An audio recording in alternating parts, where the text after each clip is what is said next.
ఇదిగో ఖడ్గం. ఇప్పుడు నేనేమి యుద్ధానికి వెళ్ళట్లేదు కదా, ఈ ఖడ్గం ఎందుకు? అదే రాకుమారా, నాకు దేవకన్య పుష్పం కావాలి, అందుకని వెళ్ళు. ఇప్పటికీ నేను ఎన్ని తెచ్చిపెట్టాను నీకు, మళ్ళీ కావాలా నీకు? నువ్వు తేకపోతే నేను ఈ రాజ్యం వదిలేసి వెళ్ళిపోతా. సరే తెస్తానులే, ఆగు. అమ్మో, ఇప్పుడు ఎక్కడికి వెళ్ళాలో ఏంటో.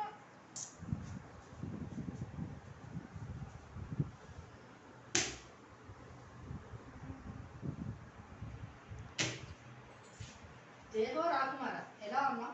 నేను దేవకాంతని, నీ కోసం ప్రత్యక్షమయ్యాను. ఏమి నీ కోరిక? నా కోరిక ఏమిటంటే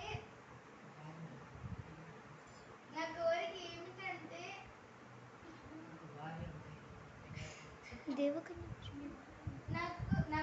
ఏంటంటే దేవకన్య, నా భార్య ఒక గయ్యాలి గంప, ఎన్ని తెచ్చిపెట్టినా చాలదు. ఇప్పుడు దేవలోక పారిజాత పుష్పం కావాలంట.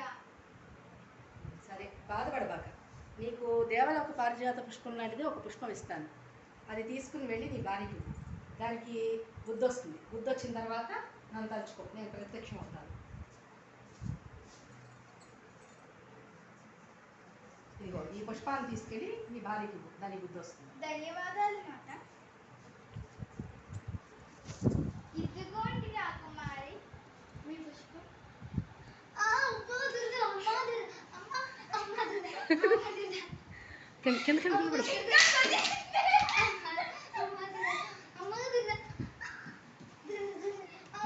ఎప్పటికైనా నువ్వు మారావా?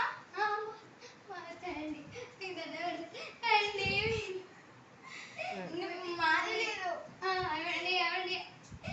సరే, దేవకన్య అని పిలుస్తాను.